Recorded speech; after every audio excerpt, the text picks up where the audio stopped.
The dirty water hit James Mitchell's face with a force that felt like hatred made liquid. Not just water, mop residue, floor cleaner, and 4 years of hidden humiliation crystallized into one moment. Victoria Blake stood above him, bucket still dripping, her $3,000 dress shimmering under the ballroom lights as 300 people watched in frozen silence. His 8-year-old daughter Sophie's scream cut through the shock. "Daddy!" But James didn't move, didn't wipe his face. He just stared at the woman who had no idea she'd just destroyed herself. Because Victoria Blake, the celebrated CEO of Apex Industries, had just humiliated the one man who actually owned everything she thought was hers. What happened next would shatter not just her career, but her entire understanding of power. Have you ever been treated like you were nothing by someone who had no idea who you really were? 12 hours earlier, James Mitchell woke at 5:47, 3 minutes before his alarm. The apartment was quiet except for the distant hum of traffic 13 floors below and the soft breathing coming from the smaller bedroom where Sophie slept. He lay there for a moment, staring at the water stain on the ceiling that the landlord kept promising to fix, thinking about the meeting scheduled for later that morning. A meeting that would change nothing and everything at the same time. He pushed himself up, feet hitting the cold floor, and moved through the morning routine with practiced efficiency. Coffee first. Cheap, instant. Not the Ethiopian blend he used to drink before. Then Sophie's lunch packed in the faded purple lunchbox with the unicorn sticker she'd placed there herself. Peanut butter and jelly, apple slices, string cheese. The same lunch he'd made 1,000 times since Rachel died. Rachel's photograph sat on the narrow kitchen counter, slightly faded now, showing a woman with warm eyes and a smile that had once made him believe everything would be okay. She'd been gone 5 years, taken by an aneurysm that gave no warning, no chance for goodbye, no time to prepare their daughter for a world without her mother. James touched the frame lightly, a daily ritual that hurt less than it used to, but never stopped hurting entirely. "Morning, Daddy." Sophie appeared in the doorway, hair tangled from sleep, wearing her favorite pajamas with astronauts that were getting too small, but she refused to give up. "Morning, sweetheart. Ready for school? Do I have to go?" She climbed onto the kitchen stool, still half asleep. "You do. Mrs. Patterson says you're doing great in math. Math is boring. Math bought these astronaut pajamas." She giggled, and the sound filled the small apartment with something that felt like hope. They ate breakfast together, cereal for her, toast for him, and talked about her upcoming science project on planets. Sophie wanted to build Saturn with real rings. James suggested cardboard and paint. She countered with maybe foam, and he agreed because foam was $3 at the craft store and he'd learned to pick his battles. At 7:30, they walked the 6 blocks to Jefferson Elementary. James carried her backpack because she insisted on holding his hand, and he would have walked 60 blocks if it meant keeping that small hand in his. Other parents passed them, some friendly, most distracted, a few pitying. James Mitchell, the single dad, the one who showed up to every school event wearing the same 3 shirts, rotated carefully to avoid obvious repetition. The one who couldn't afford the field trip to the Science Museum, but volunteered to chaperone anyway, taking a sick day from his warehouse job to do it. "Mr. Stone." He turned to see Principal Morrison approaching, her heels clicking on the pavement. "Good morning, Principal Morrison. I wanted to remind you about tonight's charity gala. We still need volunteers for the serving staff. I know it's last minute, but..." "I'll be there." "What time?" 6 o'clock. The ballroom at the Meridian Hotel. She hesitated. It's going to be quite formal. The sponsor this year is Apex Industries. Their CEO is attending. Something shifted in James's chest, but his expression stayed neutral. I'll be there. Thank you. It means so much. She touched Sophie's head gently. Your dad's a good man, sweetheart. Sophie beamed. I know. After dropping Sophie at her classroom, James walked back through the morning streets, hands in his jacket pockets, thinking about Victoria Blake. He hadn't seen her in person for 4 years, not since the day his father's lawyer had explained the terms of the inheritance, the conditions that had seemed insane at the time but now made perfect sense. Your father wants to know if the company can run without the Mitchell name. 4 years of anonymity, 4 years of watching. If Victoria Blake proves herself worthy, you sign over permanent control. If she doesn't, you take your rightful place. James had agreed, partly because he'd been drowning in grief over Rachel's death and couldn't imagine running a corporation while raising a daughter alone, and partly because his father had never been wrong about people. If Richard Mitchell thought this test was necessary, it probably was. So James had disappeared, changed his name legally from James Mitchell to Marcus Stone, moved to a modest apartment, taken jobs that paid enough to survive but not enough to stand out, and watched from a distance as Victoria Blake stepped into the role of CEO of Apex Industries, the company his grandfather had built from nothing and his father had transformed into a billion-dollar empire. For 4 years he'd watched. For 4 years he'd waited. For 4 years he'd submitted innovations anonymously through encrypted channels, watched Victoria present them as her own breakthroughs, watched her collect awards and accolades for work that came from his mind. What nobody in that ballroom would know was that the man they saw as just a struggling single father had been watching Victoria Blake steal his innovations for 1,460 days straight. The board of directors knew the truth. 13 people sworn to absolute secrecy. Everyone else believed the Mitchell family had sold the company and disappeared. His phone buzzed. A text from Robert Hayes, his father's oldest friend and the chairman of Apex's board. Meeting confirmed, 11 a.m. Are you certain about tonight? James typed back one word. Yes, 3 dots appeared, then disappeared, then appeared again. Your father would be proud. Or horrified. Possibly both. James smiled grimly and pocketed his phone. The warehouse job started at 9. James clocked in, nodded to the supervisor who barely looked up from his clipboard, and spent the next 2 hours moving boxes, operating the forklift, and listening to his co-workers complain about their bosses, their pay, their lives. He didn't complain. He just worked, steady and reliable, the kind of employee who showed up on time and never caused problems.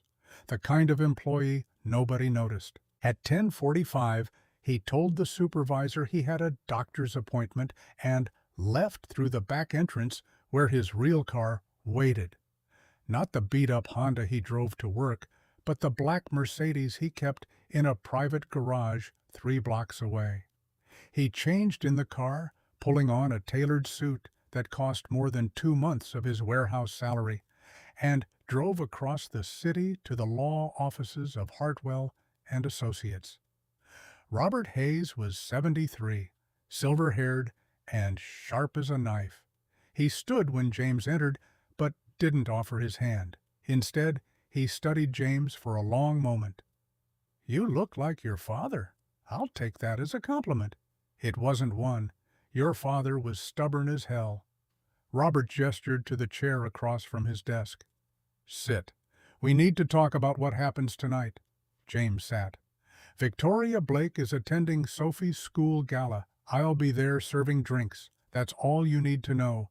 That's the stupidest plan I've ever heard. She poured coffee on a caterer last month. It made the company blog. She called him incompetent in front of 50 people. Robert's jaw tightened. I saw. She's fired 3 assistants this year for bringing her the wrong lunch order. She screamed at a janitor for leaving a trash can 2 feet from where she wanted it. She treats people like they're disposable. James leaned forward. My father's will states that I can only take control if Victoria proves unworthy of the position. Well, she's proved it over and over. Tonight is just the final confirmation. You're going to let her humiliate you. I'm going to give her the opportunity to reveal who she really is. And if she doesn't take it, then I'll know I was wrong about her. James stood. But I'm not wrong. Robert sighed heavily. The board is ready. The moment you give the signal, we'll convene. Legal has prepared all the documentation. Her termination will be immediate and absolute. Good. James, Robert's voice softened. Your daughter will see this. My daughter has already seen her father treated like trash by half the parents at that school. Tonight, she'll see something different. She'll see her father soaking wet and humiliated. And then she'll see him stand back up. James buttoned his jacket. That's the lesson, Robert. Not that you should never fall, that you should always get back up. He left the office, changed back into his warehouse clothes in the car, and returned to work for the final 2 hours of his shift. At 5:30, he drove home, showered, and put on the cheapest suit he owned, the one he'd bought at a thrift store specifically for moments like this. It fit poorly. The tie was slightly stained. The shoes were scuffed.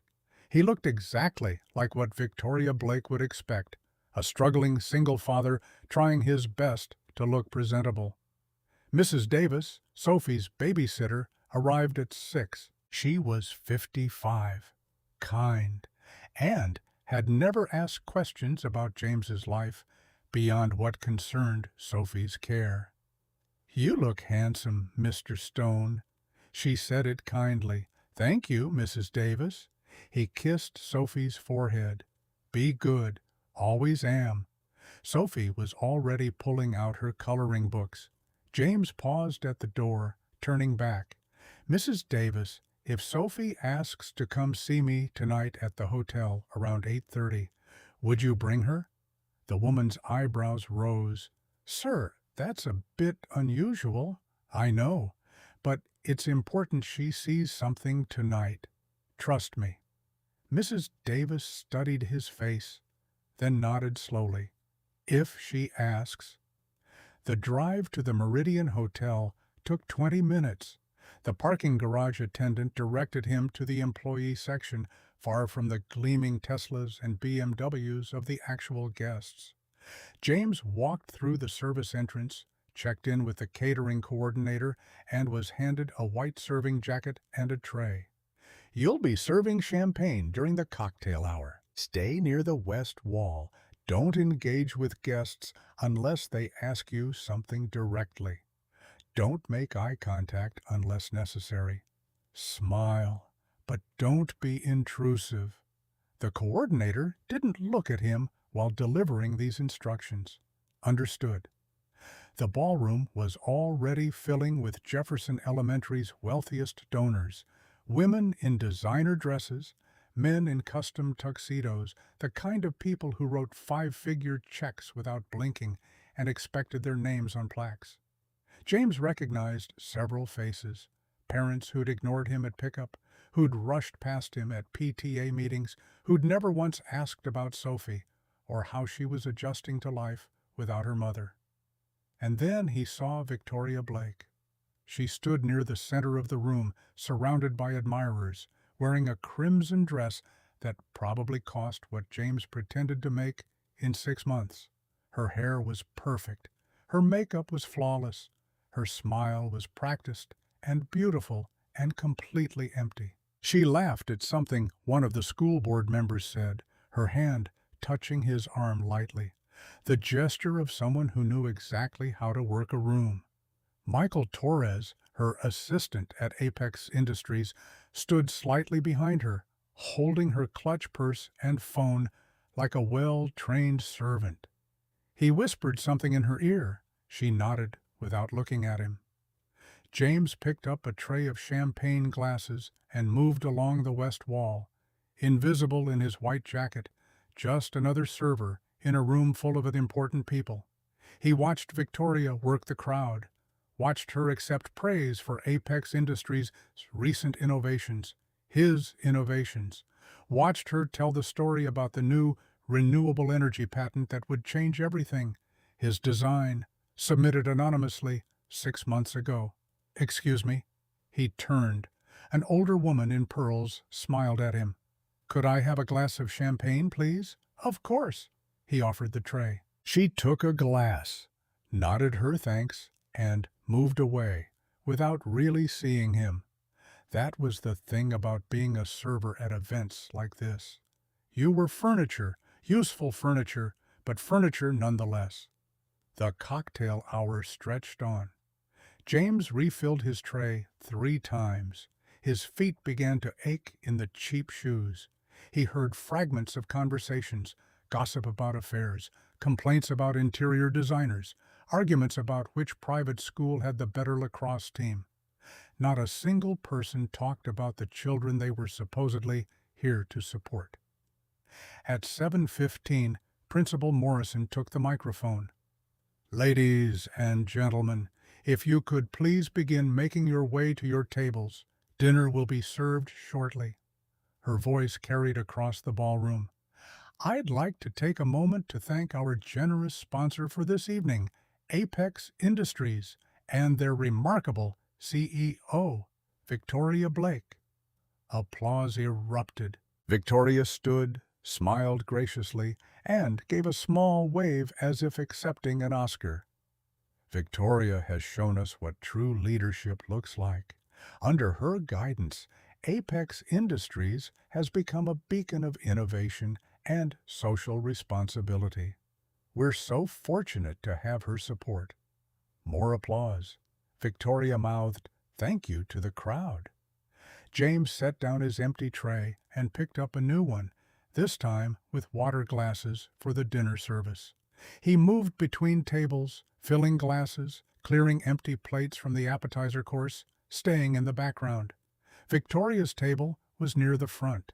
She sat between the superintendent of schools and a city councilman, both hanging on her every word. Michael sat one seat over, checking his phone constantly. "The key to innovation is creating an environment where brilliant minds can thrive. At Apex, we've fostered a culture of creativity and bold thinking." The councilman nodded enthusiastically. "That renewable energy patent, that's going to put us on the map nationally. We're very proud of that work. It represents months of dedicated research." Victoria said it smoothly, taking credit without hesitation. James's jaw tightened. He'd spent 8 months on that design, 8 months of late nights after Sophie went to bed, working through calculations and simulations on his laptop at the kitchen table. 8 months of solving problems that Victoria wouldn't have understood if he'd explained them in crayon. The dinner service continued. Main course, dessert, coffee. James moved through it mechanically, his mind elsewhere. Around 8:30, as dessert plates were being cleared, he made his move. He carried a tray of water glasses toward Victoria's table. Deliberate, purposeful. He'd timed it perfectly, the moment when she'd just finished speaking and was taking a sip of wine, when she'd be most annoyed by an interruption. "Water," he offered, approaching from her left side. She didn't look up. No. He stayed there, tray extended, waiting. Victoria's head snapped toward him, irritation flashing in her eyes.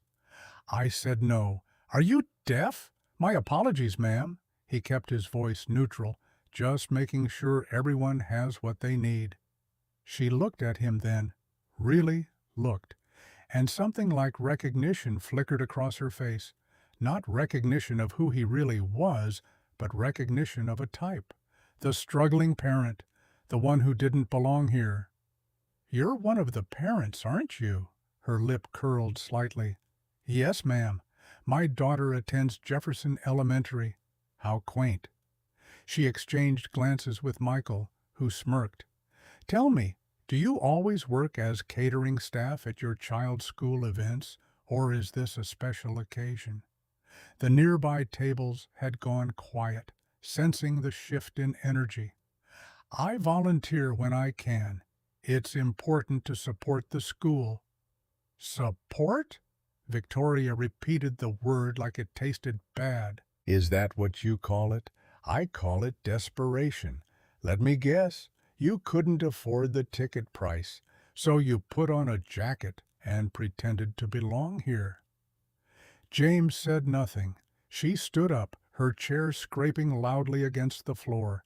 The entire ballroom seemed to tilt toward them, conversations dying, heads turning. This is exactly what's wrong with public schools. They let just anyone participate. No standards, no dignity. She plucked the water glass from his tray with 2 fingers as if touching something contaminated. "Look at this suit. Look at those shoes. You think you belong in a room with people who've actually accomplished something?" "Victoria," Principal Morrison said softly, standing, "perhaps we should—" "No," Victoria cut her off. "This is important. This man needs to understand something." She turned back to James. "Success isn't an accident. It's not luck. It's discipline and intelligence and knowing your place in the world." "Your place," she gestured at him dismissively, "is clearly not here." James met her eyes. "Where is my place?" "Serving drinks, apparently. Be grateful you're even allowed in the building." Someone in the crowd gasped.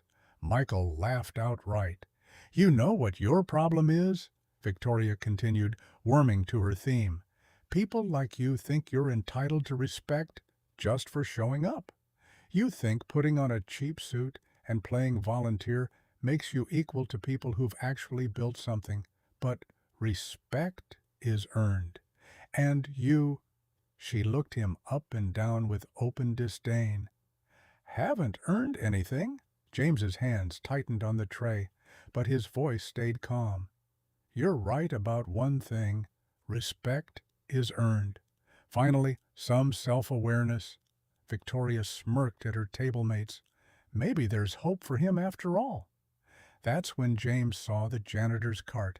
It sat near the service entrance, probably forgotten by one of the hotel staff during the dinner rush. And on top of that cart, almost like it had been placed there specifically for this moment, was a yellow bucket filled with dirty mop water, murky and gray.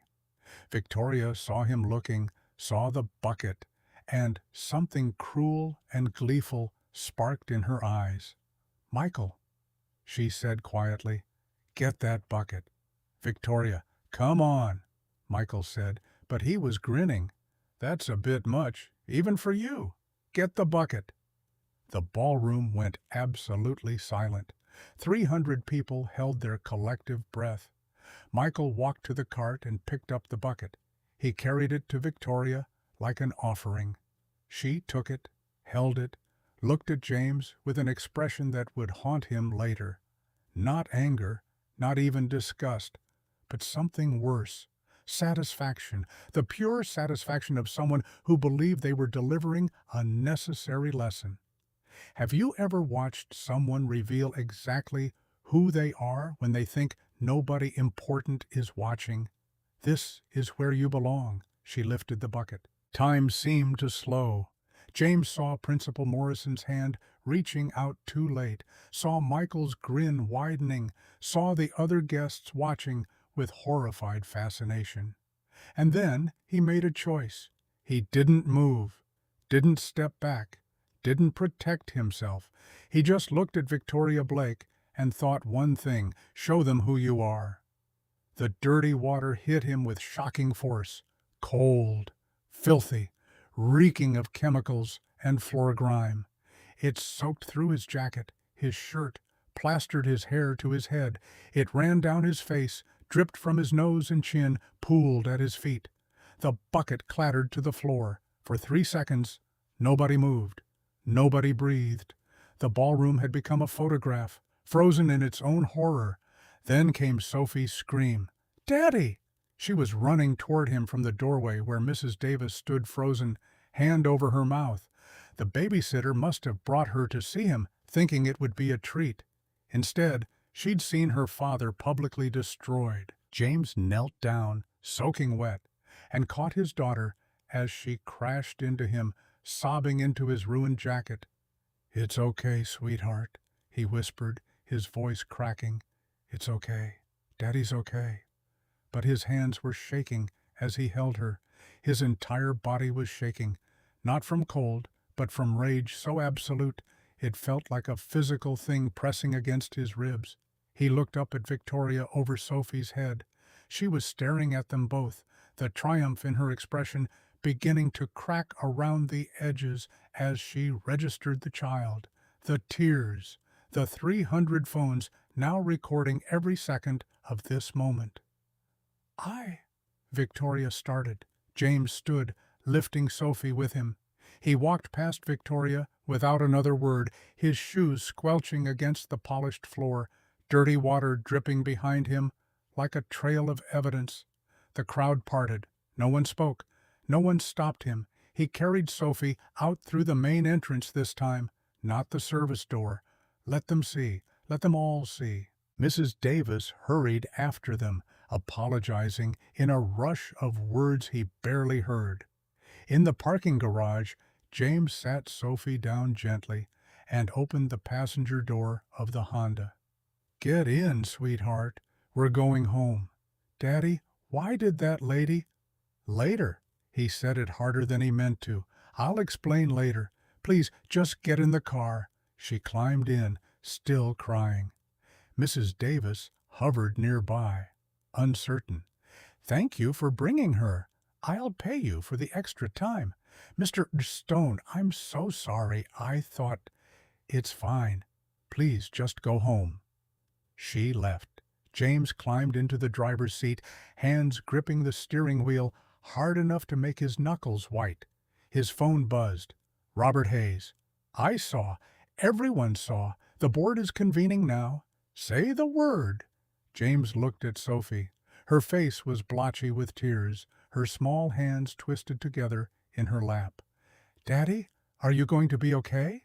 He reached over and squeezed her hand.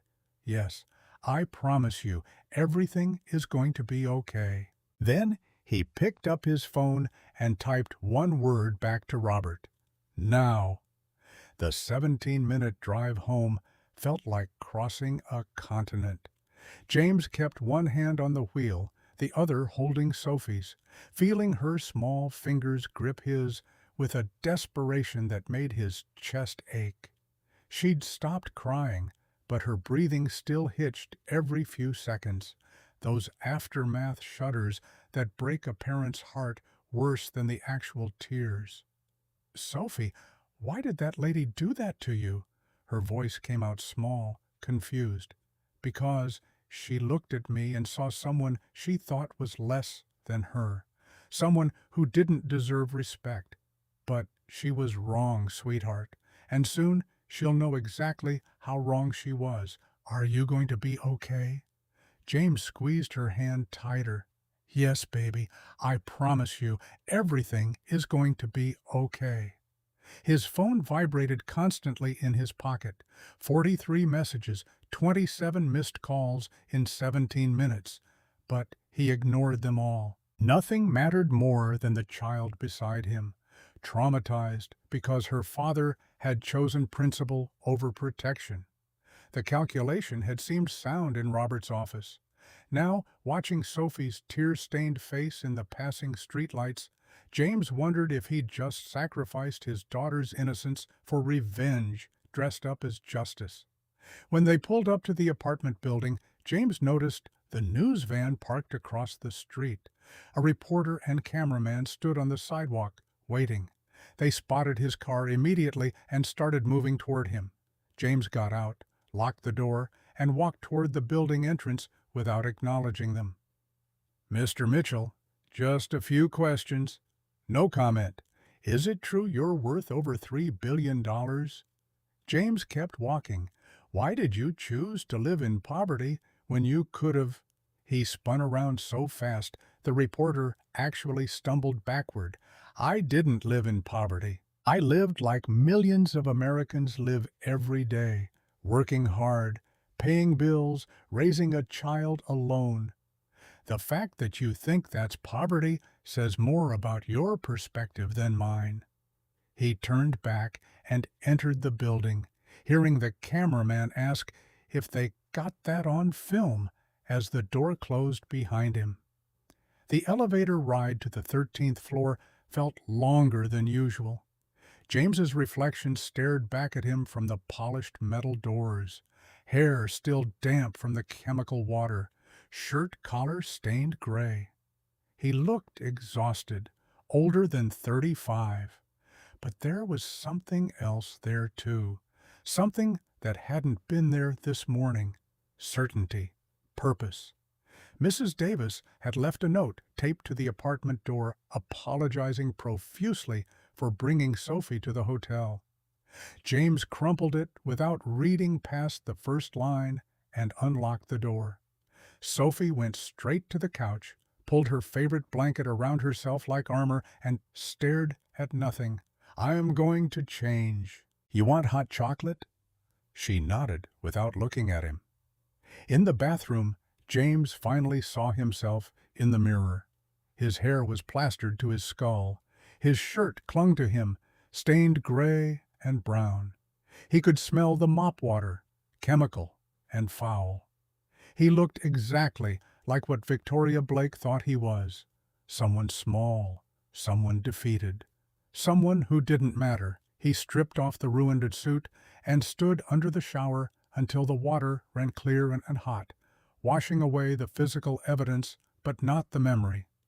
His hands still shook. His jaw still ached from clenching. 4 years of watching, 4 years of waiting, 4 years of being invisible, and it had all led to this moment: his daughter watching him get destroyed. That hadn't been part of the plan. When he emerged in clean clothes, Sophie was exactly where he'd left her, wrapped in her blanket, staring at nothing. James made 2 mugs of hot chocolate, extra marshmallows in hers, and sat beside her on the couch. "Here." She took the mug but didn't drink. "Daddy, why did she do that to you?" "Because she doesn't know me." She looked at me and saw someone she thought was less than her.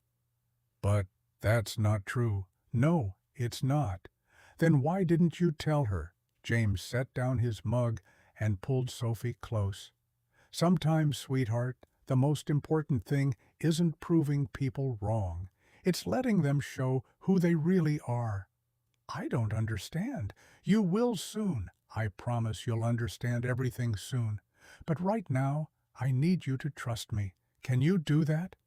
She nodded against his chest.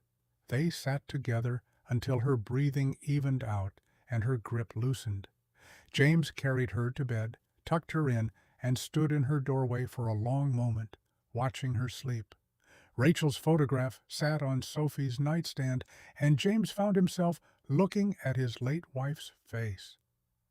"I hope I'm doing the right thing, Rach." He whispered it to the photograph, to the empty room, to whatever part of Rachel might still be listening. Back in the living room, James finally looked at his phone. 127 messages, 53 missed calls. He scrolled through them quickly. News outlets requesting interviews, shareholders wanting meetings, even a few texts from people he'd gone to college with, suddenly remembering they'd been friends. But there was only one message he cared about. Robert Hayes had sent a series of texts. "Board is convening at 10 p.m. All members confirmed. James, half the internet has already seen what happened. This is bigger than we anticipated. Legal team standing by. Catherine has the documentation ready. Are you and Sophie okay?" James typed back. "We're okay. I'll join the meeting." He opened his laptop and logged into the secure server that only 13 people in the world had access to, the board members of Apex Industries and himself. A video conference was already in progress.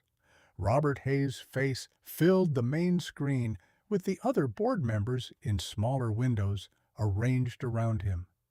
"James," Robert's expression was grim. "We've been waiting. I'm here. We've reviewed the footage. We've consulted with legal.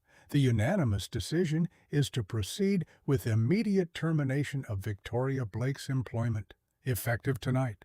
Robert paused. "But we need to discuss the optics of this." Optics. James felt his jaw tighten again. Catherine Williams, the CFO, and another of his father's old friends leaned into her camera. "James, that video shows a powerful CEO humiliating a working-class father in front of his child.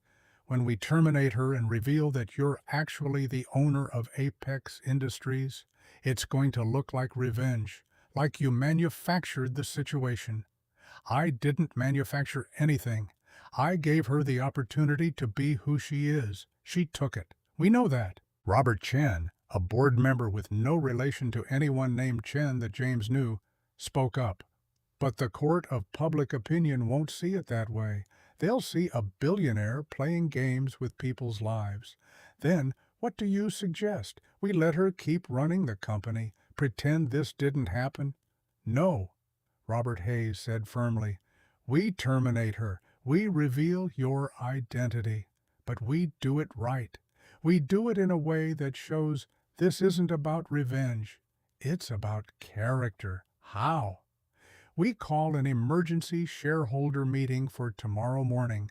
We present the evidence, not just tonight, but everything.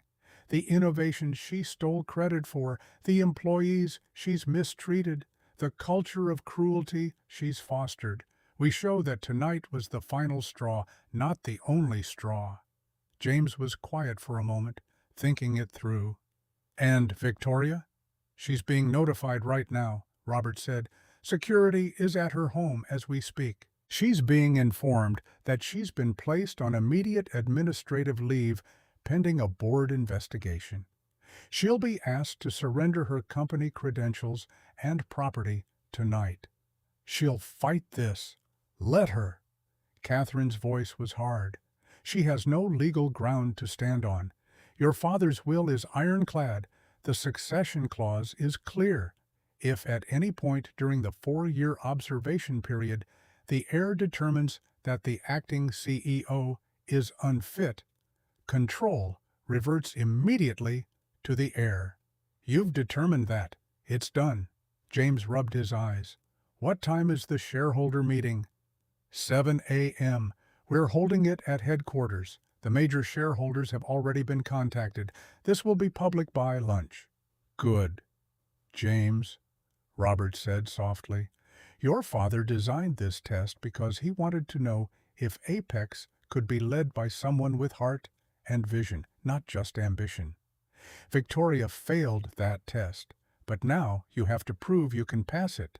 "I will." "I hope so, because tomorrow the whole world is going to be watching."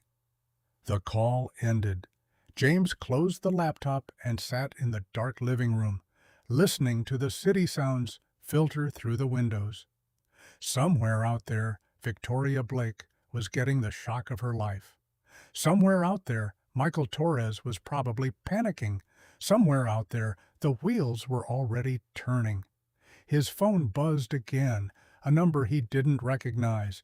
He almost ignored it, but something made him answer. "Hello? Mr. Stone, or should I say Mr. Mitchell?" The voice was female, young, eager.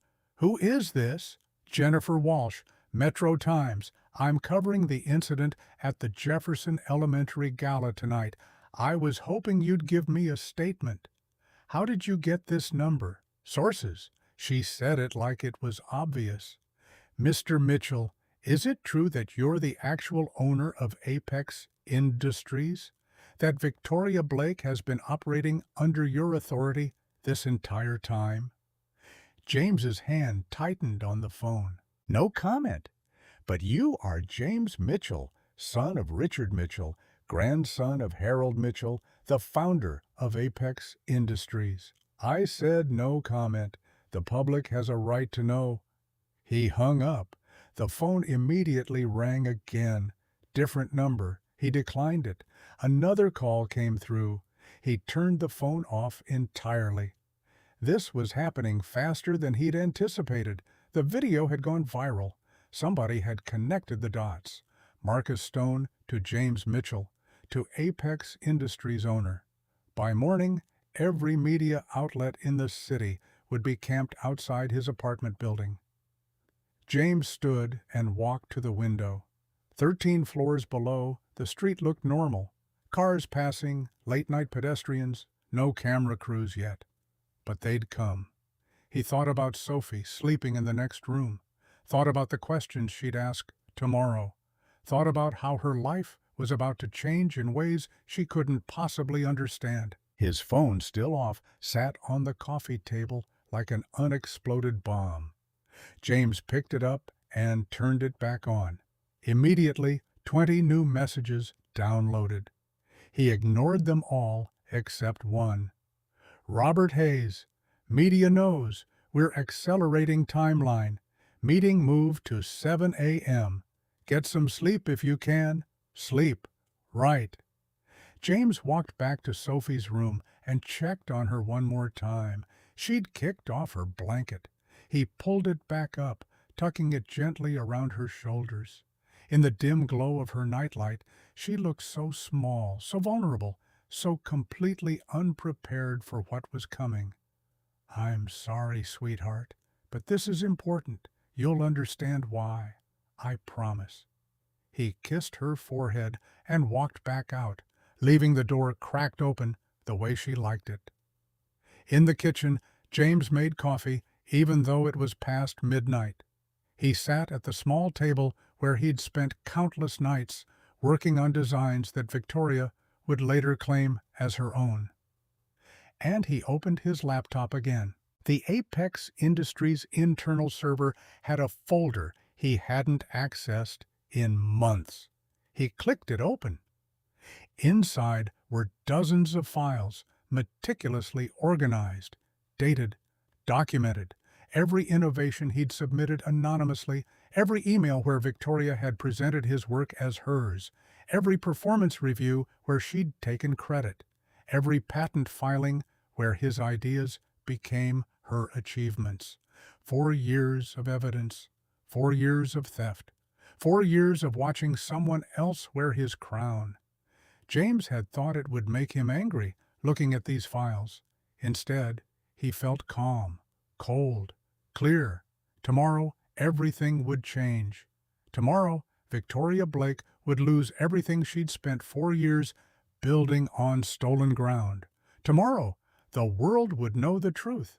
But tonight, James was still just a single father in a small apartment, drinking cheap coffee, wearing old sweatpants, looking at photographs of his late wife, and hoping he was doing right by her memory. "I miss you, Rach. I wish you were here.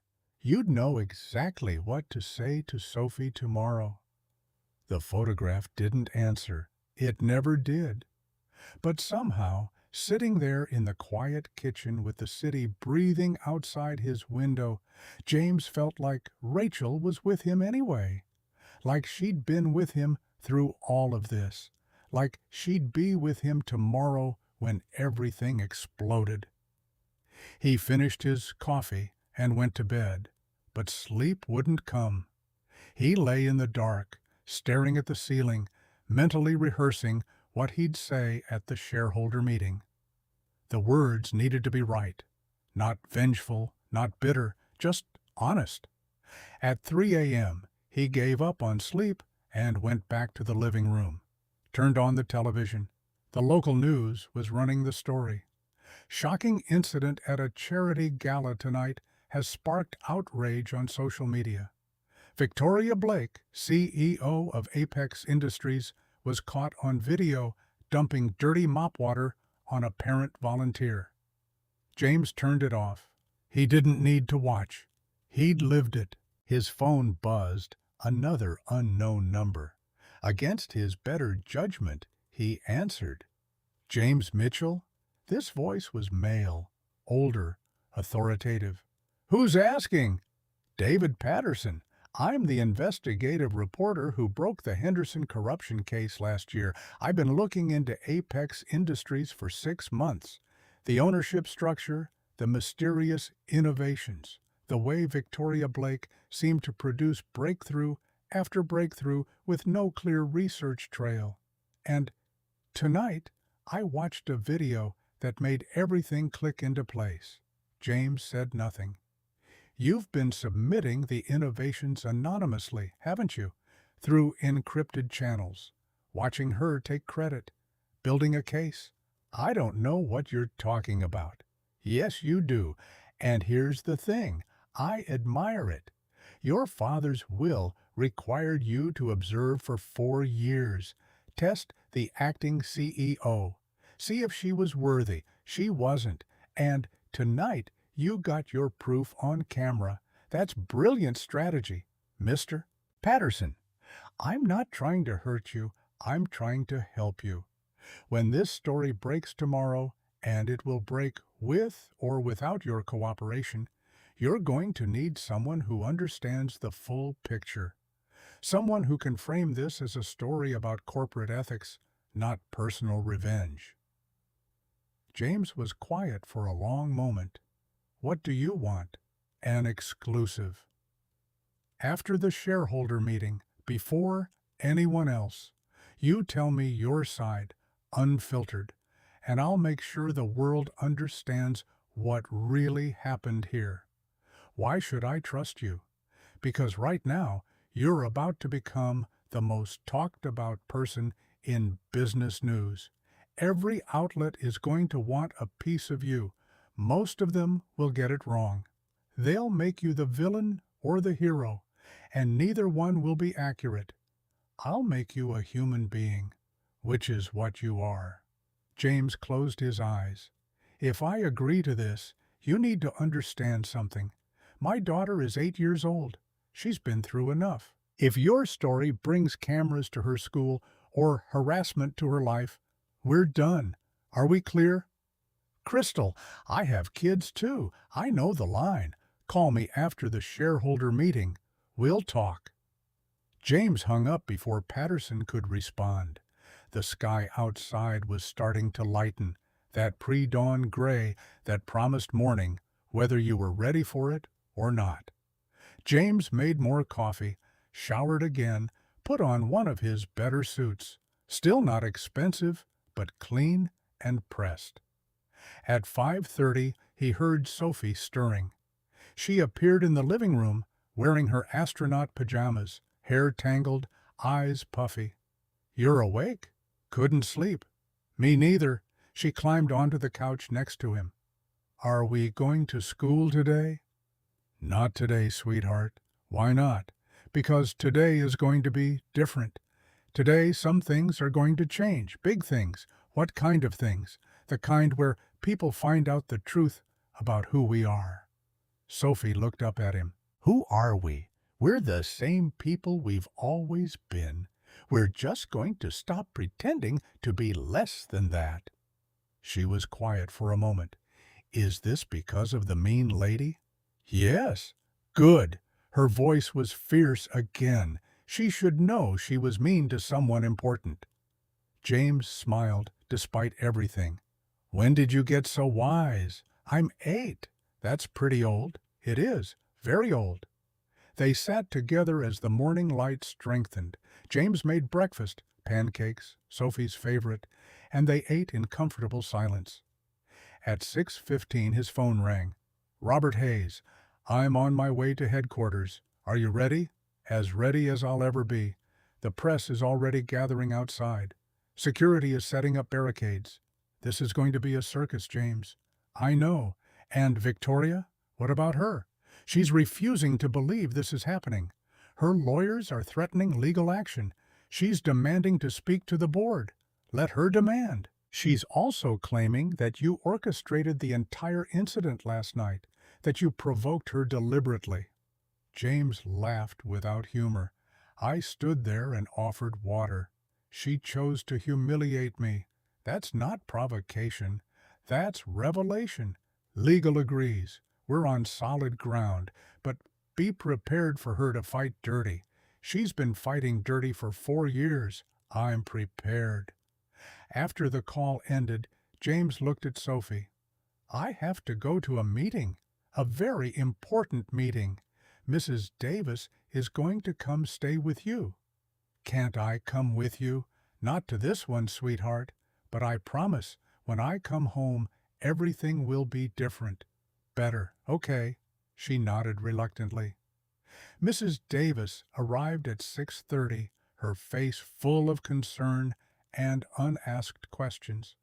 James thanked her, kissed Sophie goodbye, and walked out to face the day that would redefine everything.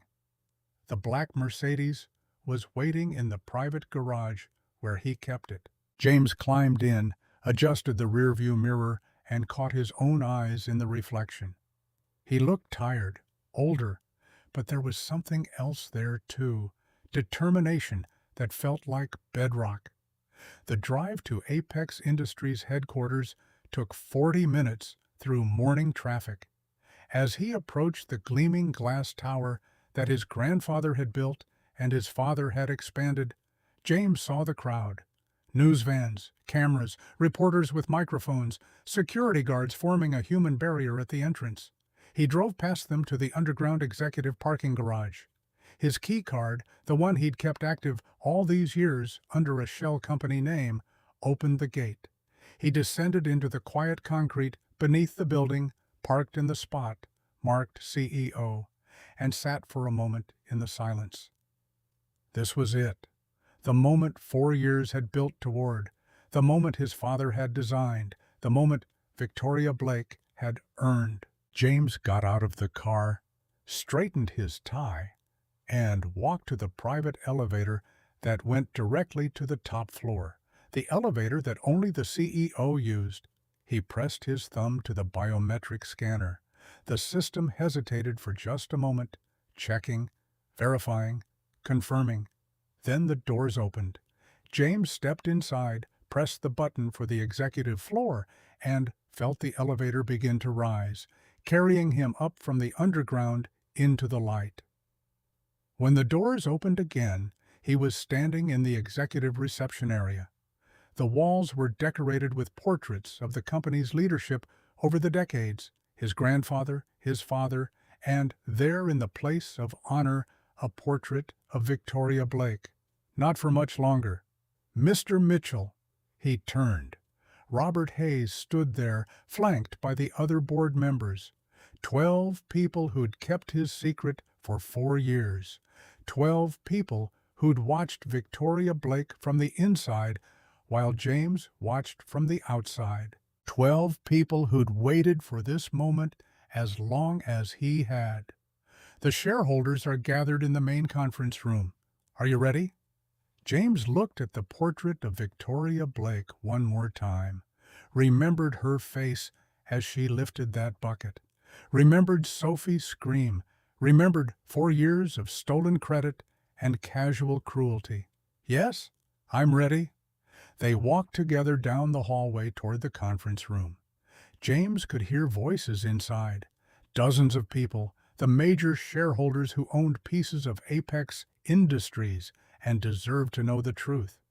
Robert opened the door. The conversation stopped instantly. Every head turned, every eye locked on James. He walked to the front of the room, to the podium where Victoria Blake had stood so many times to present his innovations as her own. He looked out at the faces staring back at him, curious, confused, waiting. James cleared his throat and began to speak. My name is James Mitchell, and it's time you knew the truth about who's really been running this company. The silence in the conference room pressed against James like physical weight. 43 shareholders sat frozen in their chairs, some with coffee cups halfway to their lips, others with pens hovering over notepads. Robert Hayes stood to his right, weathered hands gripping the edge of the table. Catherine Williams had her arms crossed, expression unreadable. The other board members formed a semicircle behind James, a wall of support that felt both reassuring and terrifying. 4 years ago, my father, Richard Mitchell, passed away. Most of you knew him. Some of you worked with him for decades. He built this company from the foundation my grandfather laid, and he cared about it more than almost anything in his life. A few heads nodded. James recognized several faces from his childhood, people who'd attended Christmas parties at the estate, who'd shaken his hand at his father's funeral, who'd had no idea what happened to him afterward. In his will, my father included a clause that surprised everyone, including me. He stipulated that I would inherit controlling ownership of Apex Industries, but only after a 4-year observation period. During that time, I was required to step back, change my identity, and watch from a distance while an acting CEO ran the company. If at the end of 4 years that CEO proved worthy, I would sign over permanent control. If they didn't, I would assume my rightful position. A woman in the third row raised her hand.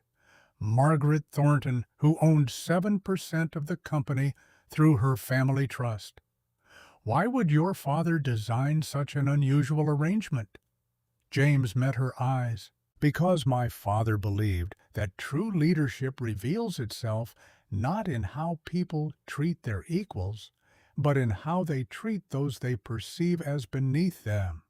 He wanted to know if Apex Industries could be led by someone with both vision and character. He wanted to test whether power would corrupt or clarify. And Victoria Blake was given that opportunity. She was the acting CEO, yes. Another shareholder spoke up. But she wasn't the subject. The company was. The culture was. The question wasn't whether Victoria could run Apex Industries successfully. The question was whether she would run it with integrity. Robert Hayes stepped forward. For the past 4 years, James has been submitting innovations through encrypted channels, breakthrough designs, revolutionary patents, solutions to problems that had stumped our research teams for years.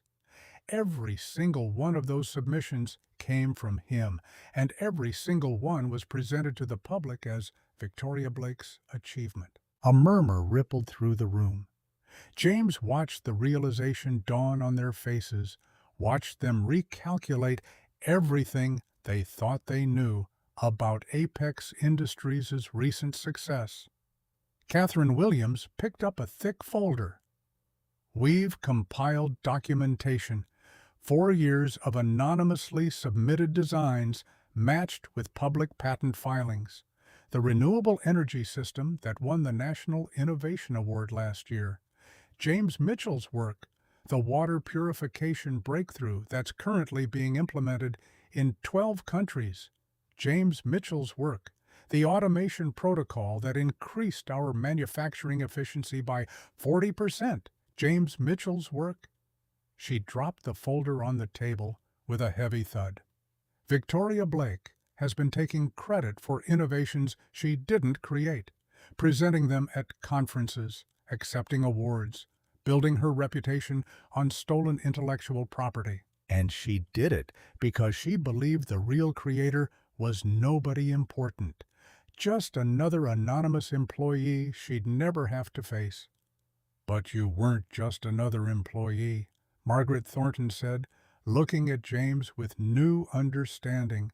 You were the owner, watching, documenting, building a case. I was a father trying to provide for my daughter while honoring my father's final wishes. The documentation was necessary, but it wasn't the point. The point was to see what kind of leader Victoria Blake really was when she thought no one was looking. And last night, Robert said heavily, we all got to see exactly that. He pressed a button on the remote in his hand. The large screen behind James flickered to life, showing the video that had already been viewed millions of times.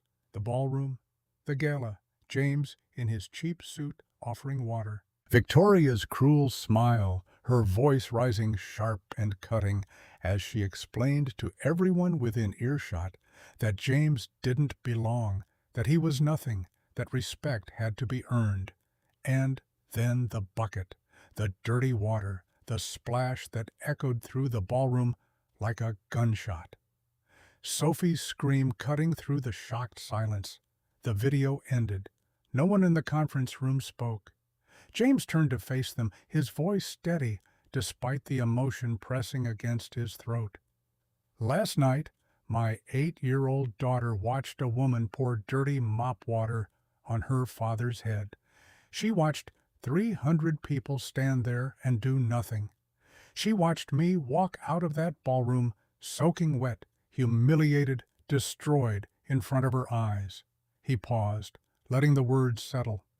My daughter didn't know who I really was. She just knew her dad was being hurt, and she couldn't understand why. Margaret Thornton had tears in her eyes. Several other shareholders looked down at their hands, unable to meet James's gaze. Victoria Blake failed the test. Not because she took credit for my work, though that alone would have been enough. Not because she's demanding and difficult, though her employee turnover rate speaks for itself. She failed because when presented with someone she perceived as powerless, someone she believed could be treated as disposable, she chose cruelty. She chose humiliation. She chose to break another human being for sport. What nobody in that ballroom knew was that the man they saw as just a struggling father had been watching Victoria Blake steal his innovations for 1,460 days straight.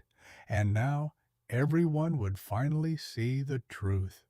The will stipulates that if at any point during the 4-year period the heir determines the acting CEO to be unfit for leadership, control reverts immediately to the heir. James made that determination last night. The board has reviewed the evidence and voted unanimously to support his decision. As of 6 a.m. this morning, Victoria Blake's employment with Apex Industries has been terminated. Her access has been revoked. Her position has been eliminated. The murmur grew louder. Some shareholders looked relieved. Others looked stunned. A few looked angry. This is going to be a legal nightmare, someone said from the back row. She's not going to accept this quietly. Let her fight, Catherine said sharply. We have 4 years of documentation. We have ironclad legal standing. And we have video evidence of conduct so egregious that no court in the country would side with her. What about the media? They're going to tear this apart. They're going to say James set her up, that he engineered the whole thing. James had been waiting for this question. I gave her an opportunity to reveal her character, that's all. I didn't put words in her mouth.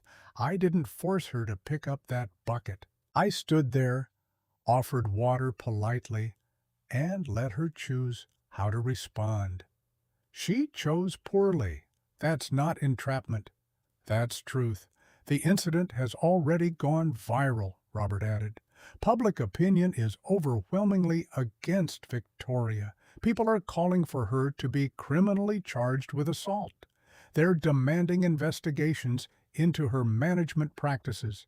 Apex Industries can either get ahead of this story or get buried by it. We're choosing to get ahead. A shareholder leaned forward. What happens now? You take over as CEO just like that? Not just like that. I take over as the owner and rightful leader of this company, yes. But I'm not doing it for revenge. I'm doing it because Apex Industries deserves better. Our employees deserve better, and my daughter deserves to grow up knowing that her father stood up for what was right, even when it was hard. "Pretty speech," said a man James didn't recognize, his tone skeptical. "But you've been living in a one-bedroom apartment for 4 years, working warehouse jobs, pretending to be someone you're not. How do we know you're actually capable of running a billion-dollar corporation? Maybe your father was right to test Victoria. Maybe he should have tested you too." The room went completely silent. Even Robert looked startled by the bluntness of the challenge. James didn't flinch. "You want to know if I'm capable? Look at the innovations I've submitted. Look at the patents that have generated hundreds of millions in revenue. Look at the solutions I created while working night shifts and raising a daughter alone. I didn't have a research team. I didn't have unlimited resources. I had a laptop, a kitchen table, and determination. And I still outperformed everyone in this building." He let that sink in before continuing. "But you're right about one thing. Leadership isn't just about intelligence or innovation. It's about character. It's about treating people with dignity even when you don't have to. It's about building a culture where cruelty isn't tolerated and kindness isn't weakness. My father tested Victoria Blake, and now I'm asking you to take a chance on me. Not because of my last name, not because of what I'm owed, but because I've already proven what I can do with nothing. Imagine what I can do with everything." Margaret Thornton started clapping, slowly at first, then joined by others. Within seconds, more than half the room was applauding. The skeptical man in the back didn't join in, but he nodded once, a gesture of reluctant respect. Robert Hayes stepped forward again. "We're calling a press conference for 10 a.m.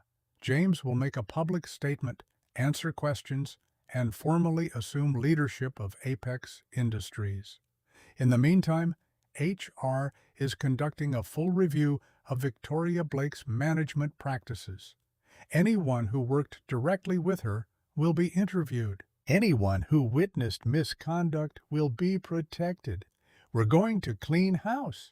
What about Michael Torres, Victoria's assistant? He was there last night." He handed her the bucket. Catherine's expression hardened.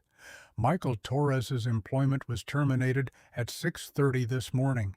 He's been escorted from the building and added to the company's permanent blacklist. He will never work in this industry again." The shareholders asked more questions. Logistics about the transition, concerns about stock prices, worries about public perception. Robert and Catherine fielded most of them, giving James time to breathe, to center himself, to prepare for what came next. At 8:15, Robert called an end to the meeting. "We reconvene at 9:45 in the press room. James, you should prepare your statement." The shareholders filed out, some stopping to shake James's hand, others avoiding eye contact. When the room finally emptied, only the board members remained. Catherine walked over to James, her expression softer than he'd ever seen it. "Your father would be proud of you." "Would he? I let my daughter see me humiliated. I put her through that. What kind of father does that? The kind who teaches her that standing up for what's right sometimes means taking a hit first. The kind who shows her that dignity isn't about never falling down. It's about how you get back up." Robert squeezed James's shoulder. "You have an hour before the press conference. I suggest you use it to call your daughter. She needs to hear your voice before she hears it on television." James nodded. He left the conference room and walked down the hallway to what had been Victoria Blake's office. The door was already unlocked, Victoria's personal items already cleared out by security. Her degrees from Harvard and Stanford were gone from the walls. Her expensive desk accessories were gone. Her nameplate was gone. The office was empty except for the furniture and the ghosts of 4 years' worth of stolen credit. James walked to the floor-to-ceiling windows that overlooked the city. 13 floors below, the same height as his apartment, he realized with grim irony, the press was gathering. Camera crews setting up, reporters checking their notes. The circus Robert had predicted. He pulled out his phone and called home. Mrs. Davis answered on the second ring. "Mr. Stone, Mr. Mitchell, I'm so sorry, I don't know what to call you. James is fine. Is Sophie awake?" "Yes, she's eating breakfast. Should I?" "Please." There was rustling, footsteps. Then Sophie's small voice. "Daddy?" James closed his eyes. "Hi, sweetheart. Where are you?" "I'm at my office." "My real office. The place where the mean lady worked." "She doesn't work here anymore?" "No. Nobody's going to be mean here anymore. I'm going to make sure of it." Sophie was quiet for a moment. "Mrs. Davis says people are talking about you on TV. She says you're famous now." "Not famous exactly, just visible." "What does that mean?" "It means people are going to know who we really are now. They're going to know that your dad isn't just someone who works in a warehouse. They're going to know that we have money, that we own things, that we're important in ways we couldn't tell anyone before." "Will kids at school be different to me?" The question hit James like a punch. He hadn't thought about that, hadn't considered how Sophie's entire social world was about to shift. Maybe some kids might treat you differently. Some might be nicer. Some might be jealous or weird.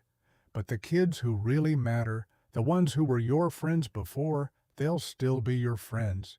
The real ones don't change. Like Emma? Exactly like Emma. Okay. She sounded unconvinced, but willing to trust him. "When are you coming home?" "Later today. I have to do something first. Something important. But I promise when I come home, we're going to talk about everything. About who we are, about who your grandfather was, about why I've been keeping secrets. I'm not mad at you, Daddy." James felt his throat tighten. "You should be. I made you watch something terrible last night. But you said it was important. You said people needed to see who they really are. Was the mean lady who she really is?" "Yes." "Then you were right, even if it was scary." Sophie paused. "Are you okay, though? You sound sad." "I'm okay, sweetheart. I promise. I love you. Love you too. Don't forget to eat lunch." "I won't." He hung up and stood there for a moment, looking out at the city that was about to know his name, his story, his truth. Somewhere out there, Victoria Blake was probably in her lawyer's office, planning her counterattack. Somewhere out there, the wheels were already turning. At 9:30, James turned on the television in the office. Channel 7 was replaying Victoria's interview from earlier that morning. She looked immaculate in a cream-colored suit, makeup perfect, expression a carefully crafted mixture of hurt and righteous indignation. The anchor's voice.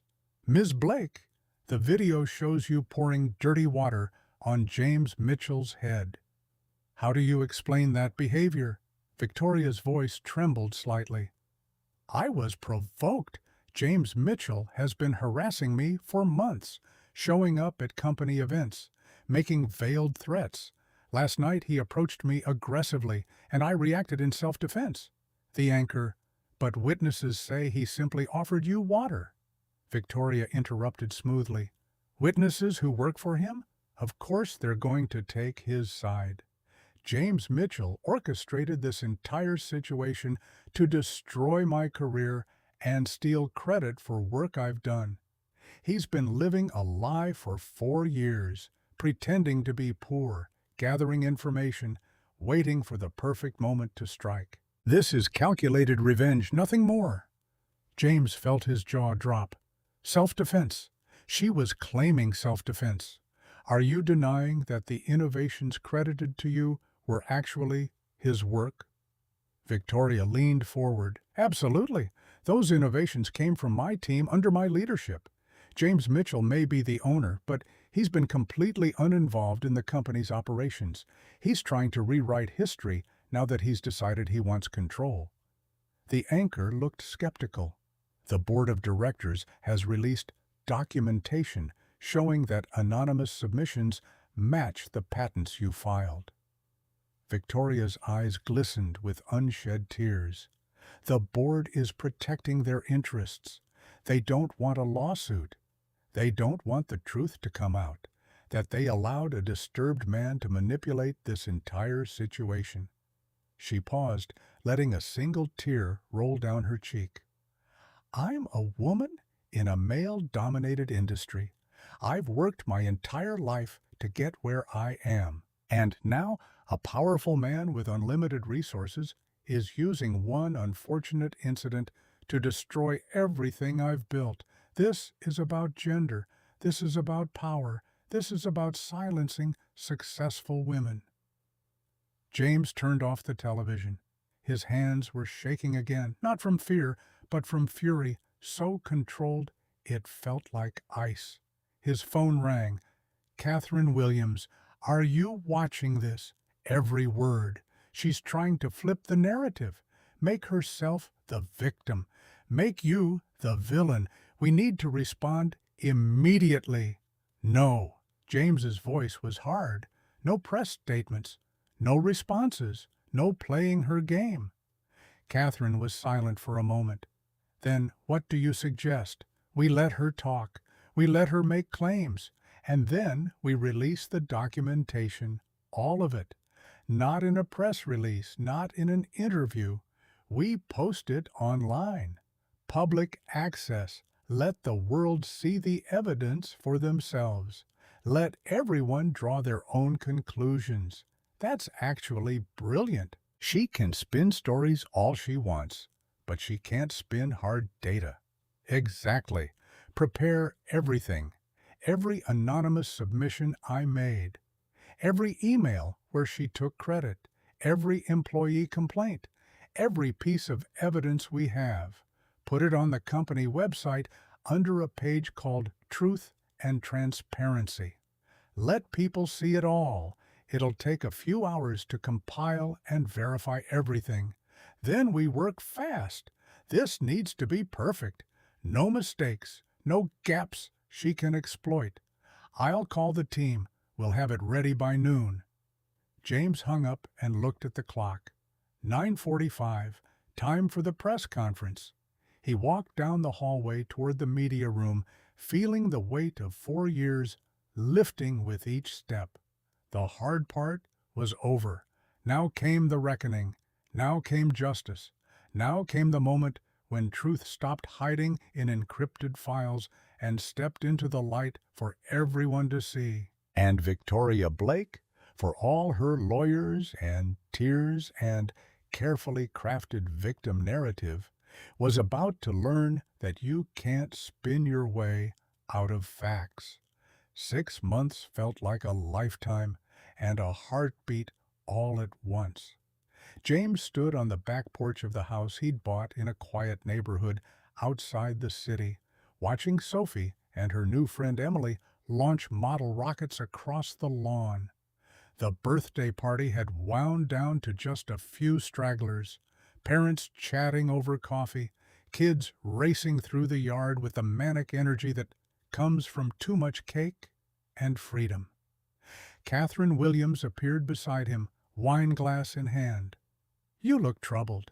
This is supposed to be a happy day. James glanced at her. I'm thinking about the trial. 3 months away. Catherine sipped her wine. What if we lose? Then we pay the judgment and move forward. But James, even if we lose in court, we've already won what matters. Victoria can't get her reputation back. She can't undo the documentation we released. She can't erase the employee testimonies. At worst, she gets some money, but she'll never get her life back. Is that enough? It has to be, because the alternative is spending the rest of your life fighting battles that are already won. James knew she was right, but knowing and feeling were different things. 3 weeks after the gala, Victoria's lawyers had filed the lawsuit, $200 million for wrongful termination, defamation, emotional distress, and gender discrimination. The claim that James had targeted her specifically because she was a woman, that the 4-year test had been designed from the start to ensure a female CEO would fail, that a powerful man with unlimited resources was weaponizing the legal system to destroy a successful woman who dared to challenge male dominance in tech. The narrative was slick, professional, and dangerous. The trial preparation had consumed the past 6 months. Depositions that felt like excavations of his soul, document reviews that turned his kitchen table into a paper morgue, lawyers drilling him on every decision, every moment, every word spoken at that gala. And through it all, Sophie asking questions he wasn't sure how to answer. "Daddy, why do we have to go to court? To make sure the truth is told, sweetheart." But everyone already knows the truth. They saw the video. Sometimes truth isn't enough. Sometimes you have to prove it. The press conference 6 months ago had been brutal. James standing at a podium in the Apex Industries media room, facing a wall of cameras and hostile questions. Reporters shouting over each other, microphones thrust forward like weapons. "Mr. Mitchell, did you deliberately provoke Victoria Blake?" "No, I offered water at a charity event." She chose how to respond. "But you knew she might react negatively when you approached her." "I knew she might reveal her character. There's a difference. Some people are saying you engineered this situation, that you manipulated events to justify taking control of the company." I gave Victoria Blake 4 years to prove herself, 4 years to build a reputation on genuine merit. Instead, she built it on stolen innovations and a culture of cruelty. Last night wasn't an aberration. It was confirmation. What about the gender discrimination claims? Are you targeting successful women? James had leaned into the microphone, voice hard. "I'm holding one specific person accountable for documented misconduct. Her gender is irrelevant. Her character is what matters." The company town hall that afternoon had been different, gentler. 500 employees gathered in the main atrium, looking up at him with a mixture of hope and skepticism. James had spoken without notes, without the corporate polish his PR team had tried to coach into him. "Most of you don't know me. I've been invisible by design. Watching this company from the warehouse floor, from service entrances, from places where real work happens. And what I saw troubled me. A culture where employees were afraid to make mistakes, where creativity died under the weight of fear, where people were treated as disposable. That ends today." A young woman in the front row had raised her hand, tears streaming down her face. "I was one of Victoria's assistants. She fired me 6 months ago because I brought her a latte instead of a cappuccino. I haven't been able to find work since. She blacklisted me. Is there any chance I could come back?" James had felt something break open in his chest. "What's your name?" "Jennifer Parker." Of course, her name was Jennifer. The universe had a sense of irony. "Jennifer Parker, you're rehired, effective immediately. And we're establishing a new policy. Any employee terminated by Victoria Blake for unjust reasons can apply for reinstatement. We'll review each case individually." The atrium had erupted, people crying openly. Someone started chanting his name, and others joined until Robert had to step forward and call for quiet. In that moment, James Mitchell wasn't just reclaiming a billion-dollar company. He was reclaiming the dignity of every person Victoria Blake had crushed under her designer heels. The months that followed had been a whirlwind of restructuring.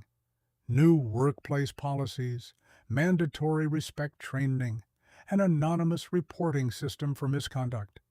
Jennifer Parker working directly with him to identify other wrongfully terminated employees. They'd brought back 23 people so far, each one a small act of restoration. The stock price had taken an initial hit when the scandal broke, but it recovered within 2 weeks as investors saw James's vision. The renewable energy patent he'd designed was generating unprecedented interest. 3 countries had already signed licensing agreements. 5 more were in negotiations. Sophie had transferred to a private school with smaller classes and better resources. Her first day, she'd been terrified that kids would treat her differently because of who her father was. But she'd come home smiling, talking about a girl named Emily who loved astronomy and wanted to be Sophie's friend. They'd moved into this house a month after the press conference, not the family estate. That felt too big, too full of ghosts, but a comfortable place with a yard where Sophie could play, where neighbors nodded politely but didn't pry. Mrs. Davis still came every weekday, same warmth, significantly better paycheck. Life had settled into a rhythm that felt almost normal. Almost, except for the trial hanging over everything like a storm cloud that refused to break. Emily's mother called from the driveway, and the girl ran off with a hug for Sophie and a wave for James. The last of the guests filtered away. Mrs. Davis helped clean up the yard, gathering paper plates and deflated balloons, while Sophie sorted through her pile of presents. James retreated to his home office and opened his laptop. The legal brief from Victoria's team had arrived that morning. 87 pages of arguments, precedents, and character assassination dressed up as jurisprudence. He'd been avoiding it all day, but avoidance only worked for so long. The core argument was elegant in its simplicity. James Mitchell had spent 4 years stalking Victoria Blake under the guise of a corporate test, gathering ammunition, waiting for the perfect moment to destroy her. The water-throwing incident wasn't spontaneous. It was engineered. James had deliberately approached Victoria when she was tired and irritable, had positioned himself as a target, had even arranged for his daughter to witness the event to make the optics more damaging. The fact that Victoria had poured dirty water on a man's head in front of 300 people, merely a momentary lapse in judgment by a woman under extraordinary psychological pressure from a billionaire's 4-year campaign of harassment. James closed the laptop before he threw it across the room. His phone rang. David Patterson, the investigative reporter who'd gotten that exclusive interview after the shareholder meeting. "Mr. Mitchell, just wanted to give you a heads up. I've been digging into Victoria Blake's past. And?" Patterson's voice carried a grim satisfaction. "She's done this before. 3 different companies over the past 15 years. Same pattern every time. Takes credit for other people's work. Creates a toxic culture. Leaves before the consequences catch up with her. I've got former colleagues on record. People who've been waiting years to talk. The article drops tomorrow morning. It's going to change the narrative." James should have felt vindicated. Instead, he just felt tired. "Thank you, David. One more thing. Victoria's legal team reached out. They're offering to settle, drop the lawsuit in exchange for a confidential payment and a mutual non-disparagement agreement." "How much?" $50 million. They want this to go away." James laughed without humor. "We're not settling. She can have her day in court. I figured you'd say that. Just wanted you to know the offer's out there." After Patterson hung up, James sat in the quiet office, thinking about Victoria somewhere in the city, watching her carefully constructed life continue to crumble. The documentation Apex had released 6 months ago, the Truth and Transparency page, had been devastating. Side-by-side comparisons of James's anonymous submissions and Victoria's patent filings. Email chains showing her taking credit. Performance reviews where she'd claimed innovations as her own. Employee complaints detailing a pattern of abuse that went back years. The page had been viewed 8 million times in the first week. Major news outlets had picked up the story. Former Apex employees had come forward with their own testimonies. The tech industry had turned on Victoria with the same fervor they'd once celebrated her. She'd been forced to resign from 3 nonprofit boards. Speaking engagements had been canceled. A book deal had evaporated. Her social media accounts had gone dark after the harassment became too vicious. James had watched it all with a strange mixture of satisfaction and discomfort. This was justice, wasn't it? Consequences for cruelty. Accountability for abuse of power. So why did it feel so hollow? Sophie appeared in the doorway, still wearing her birthday dress, covered in rocket ship patches. "Daddy, can we go stargazing tonight?" James looked at his daughter, 9 years old now, growing too fast, already showing signs of the woman she'd become. Smart, prescient, brave in ways that broke his heart. Absolutely. "Let me get the telescope." They set up in the backyard as the sun set, Sophie chattering about constellations, while James adjusted the lens. Rachel would have loved this, he thought, would have known exactly what to say to make Sophie laugh, exactly how to turn astronomy into adventure. "That's Saturn, right?" Sophie pointed at a bright spot in the darkening sky. "That's Jupiter. Saturn's a bit lower. See the rings? Cool." She peered through the eyepiece. "Daddy, are you nervous about the trial?" James had learned not to lie to her. A little. What if the mean lady wins?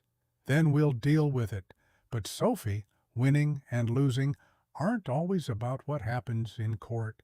Sometimes winning means standing up for what's right, even when it's hard. Like you did at the gala. Like I did at the gala. She looked up at him, face serious in the twilight. "I'm proud of you, Daddy."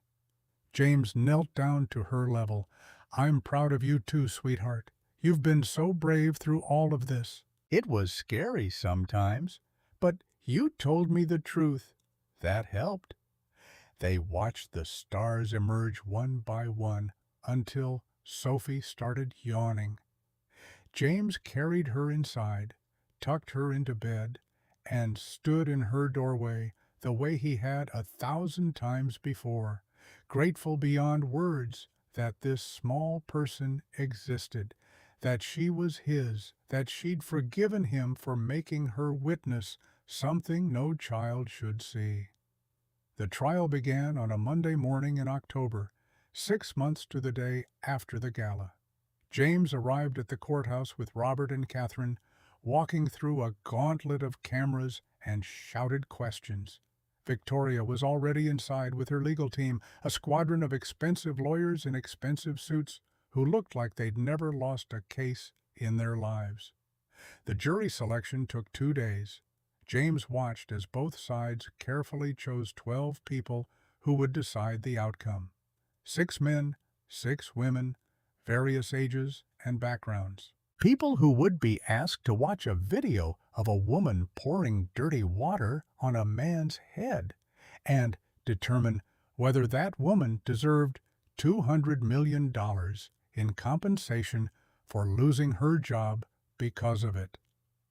When testimony began, Victoria's lawyers went first. They painted a picture of a talented executive who'd built Apex Industries into a powerhouse, only to be undermined by a jealous owner who'd orchestrated her downfall. They showed her awards and accolades. They brought in business associates who praised her vision. They presented emails that, taken out of context, made her look like a victim of corporate politics. James sat through it all with a stone face, listening to his life be rewritten as a revenge fantasy. Then came the defense. Catherine led the questioning, methodical and precise. She presented the anonymous innovation submissions side by side with Victoria's patent filings. Identical code, identical designs, identical formulas. She showed email chains where Victoria had taken credit for work that wasn't hers. She called witness after witness former employees who described a culture of fear and humiliation. On day 4, Jennifer Parker took the stand. She wore a simple blue dress, hands folded in her lap, and described being fired for bringing the wrong coffee drink. I was 3 minutes late with her morning latte because there was a line at the coffee shop. Ms. Blake called me incompetent. She said I was useless. She fired me in front of 10 other people and told me I'd never work in this industry again. Victoria's lawyer stood for cross-examination, trying to paint Jennifer as a disgruntled employee with an axe to grind. But Jennifer held firm, voice steady, despite the tears running down her face. I'd seen what happened to people who made mistakes. Ms. Blake didn't have high standards. She enjoyed humiliating people. There's a difference between excellence and cruelty. When Jennifer stepped down, James saw several jury members looking at Victoria with something new in their eyes. Doubt, maybe even disgust. Day 7 was when they showed the video, the entire unedited footage from the moment James offered water to the moment he walked out carrying his sobbing daughter. The courtroom was silent, except for the audio of Victoria's voice cutting through the ballroom. You think you belong in a room with people who've actually accomplished something? The splash, the gasp from the crowd, Sophie's scream. When it ended, 2 jurors were crying. 3 others looked openly angry. Victoria stared straight ahead, expression blank, but James saw her hands trembling in her lap. Day 8 was James's turn on the witness stand. He sat in the witness box, hand on the Bible, swearing to tell the truth, and faced the courtroom.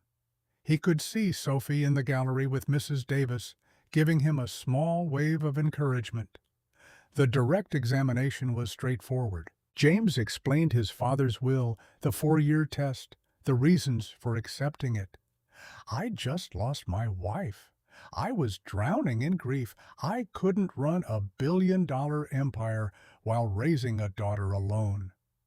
My father's test gave me time. Time to heal, time to observe, time to see who Victoria Blake really was. He described the 4 years of anonymously submitting innovations, watching Victoria present them as her own, documenting her behavior. And the night of the gala, why did you approach her? I wanted to give her one final opportunity to show basic human decency." Victoria's lawyer approached for cross-examination, aggressive and hostile. "Mr. Mitchell, did you want Miss Blake to pour water on you?" "No. I wanted her to offer me the respect that every human being deserves. But you knew she might react negatively, didn't you? I knew she might reveal her character. You used that moment. You used your daughter's presence. You manufactured evidence for this exact situation." James leaned forward, voice hard. "I offered water at a charity gala. Victoria Blake chose to humiliate me in front of 300 people and my 8-year-old daughter. Those are facts. Everything else is your interpretation, not my intent."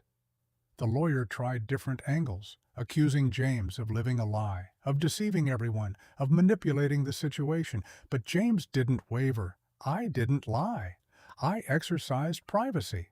There's a difference between privacy and deception." Finally, the lawyer played what he clearly thought was his trump card. "You wanted revenge, didn't you? Revenge for 4 years of watching someone else run your company?" James stood up, unable to contain himself any longer, voice rising. I wanted justice. I wanted employees who'd been crushed by Victoria Blake to know that cruelty has consequences. I wanted my daughter to see that standing up for what's right matters, even when it's hard. And I wanted Victoria Blake to understand that power without character is tyranny. The courtroom went silent. The judge leaned forward.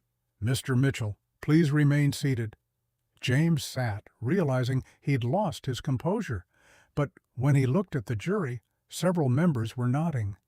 Catherine's redirect examination was brief. Mr. Mitchell, in 4 years observing Victoria Blake's leadership, did you ever see her show kindness to someone with less power? James thought carefully, wanting to be honest. No, never. Take responsibility for a mistake? No. Treat service workers, custodial staff, subordinates with respect? Not once. And on the night of the gala, did you do anything threatening, aggressive, or inappropriate? No. I said water and held out a tray. That was all. When James stepped down, he felt drained, but peaceful. He'd told the truth. Whatever happened next was out of his hands. Day 9 brought closing arguments. Victoria's lawyers gave an impassioned speech about power dynamics and gender discrimination and the importance of protecting successful women from vengeful men. They painted James as a puppet master, Victoria as his victim, the 4-year test as an elaborate trap designed to fail. Catherine's closing was quieter but more powerful. She walked through the evidence point by point, the stolen innovations, the employee abuse, the pattern of cruelty. She showed the patents side by side. She played clips from witness testimony. She ended with a freeze frame from the video. Sophie's face, tears streaming. You've seen what happened. You've heard the testimony. You've reviewed the documentation. The question you must answer is simple. Does pouring dirty water on someone's head in front of their child constitute grounds for termination? Or does Victoria Blake deserve $200 million for facing consequences for her actions? The choice is yours. The jury deliberated for 6 hours. James waited in a private room with Robert and Catherine, unable to eat, unable to think about anything except those 12 people deciding his fate. When the bailiff finally came to tell them the jury had reached a verdict, James felt his heart hammering against his ribs. They filed back into the courtroom. Victoria sat at her table, perfectly composed, refusing to meet anyone's eyes. The tension was unbearable. The foreman stood. We find in favor of the defendant, James Mitchell, on all counts. The courtroom erupted. Victoria's face crumbled. Her lawyers immediately started talking about appeals. James felt Robert's hand on his shoulder, Catherine's smile. But he didn't feel triumphant, just relieved, bone-tired relief that it was finally over. Outside the courthouse, reporters swarmed. James made a brief statement, keeping his voice measured and dignified. I'm grateful for the jury's decision. I'm grateful for the legal system. But mostly, I'm grateful that truth still matters, that evidence still matters, that we can hold powerful people accountable for how they treat others. This was never about revenge. It was about making sure someone who hurt people faced real consequences. A reporter shouted over the others, "What do you say to Victoria Blake now?" James paused, genuinely thinking about it. I hope she learns from this. I hope she understands that success without character is worthless. And I hope she becomes the person my father believed she could be when he gave her that chance 4 years ago. In the car with Sophie, he finally let himself breathe. Did you win, Daddy? Yes, sweetheart. We won. Good. Can we get ice cream now? James laughed, the first genuine laugh in months. Yes, we can absolutely get ice cream. 3 months later, James was working late at the office when security called to say someone was in the lobby asking to see him. No appointment. Refused to give a name. He almost said no. It was past 8. He was tired. He wanted to go home to Sophie. But something made him say yes. When the door opened and Victoria Blake walked in, James stood up in shock. She looked different, smaller somehow. Her hair was pulled back simply. She wore jeans and a plain sweater, no makeup, no armor, just a woman who looked like she'd been through a war and lost. The security guard hovered at the door. "It's okay. Leave it open." Victoria stood in the middle of the office, not sitting, not moving closer. "Thank you for seeing me." James studied her face, looking for manipulation, calculation, performance. He found only exhaustion. "Why are you here, Victoria?" "To apologize." She said it simply, without preamble. "I've spent 3 months thinking about what I did, what I became, and I need you to know that I'm sorry. For the water, for taking credit for your work, for every cruel thing I said and did. I'm sorry." James leaned against his desk. "What do you want from me?" "Nothing. I don't want anything. I just needed to say it, needed you to hear it. Because you were right about everything. I became someone cruel, someone who used power as a weapon instead of a responsibility." She took a shaky breath. "My lawyers told me not to come here, said it could be used against me in the appeals process. But I don't care anymore. I'm tired of fighting. I'm tired of lying to myself about who I was." "What are you doing now?" "Working at a nonprofit. Administrative work. Filing, organizing, answering phones. It's humbling, but it's honest." She smiled bitterly. "Turns out I'm not very good at it.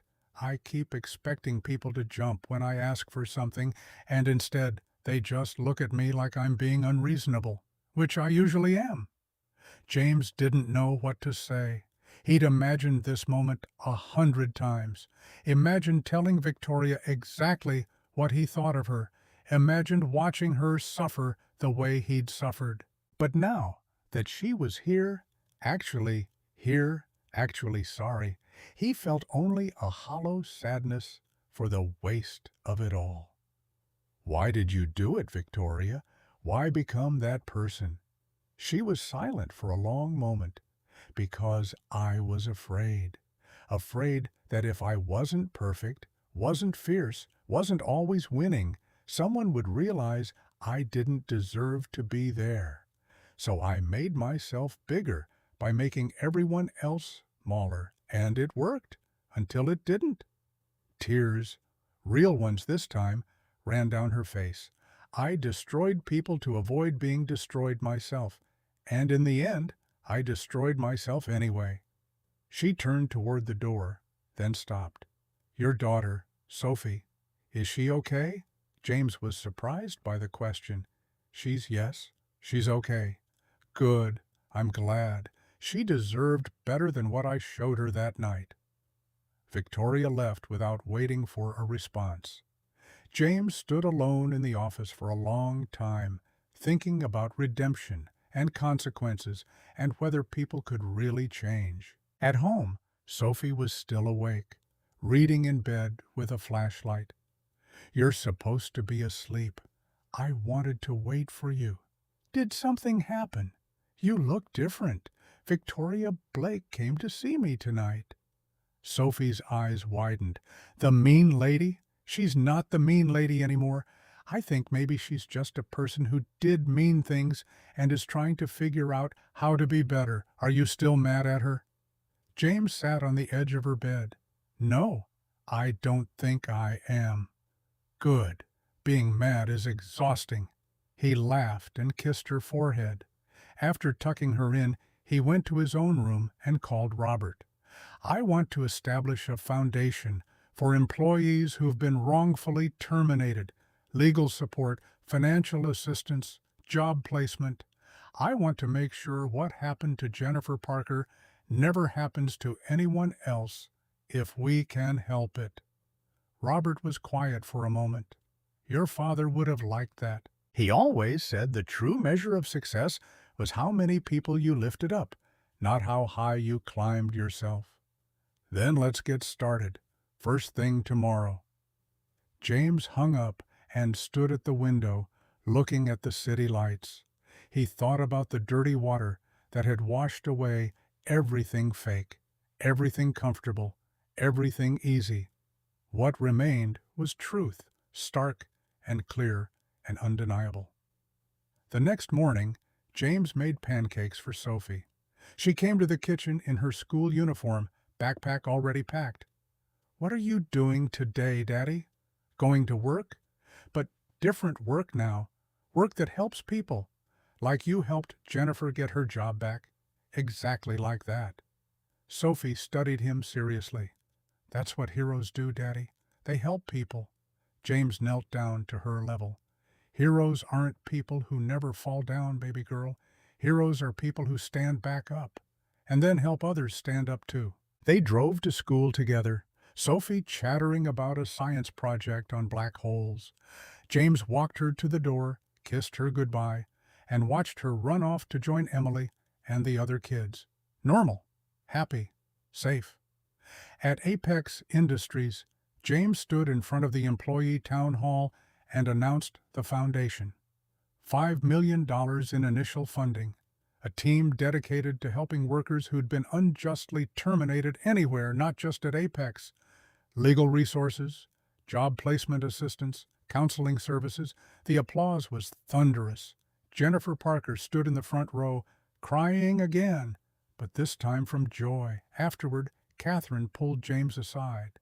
"You know you didn't have to do this. You've already proven your point."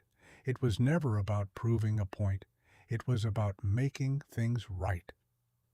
That night, James tucked Sophie into bed and stood at her window, looking at the stars she loved so much. He thought about his father's test, about Victoria's apology, about the long road from that ballroom to this moment.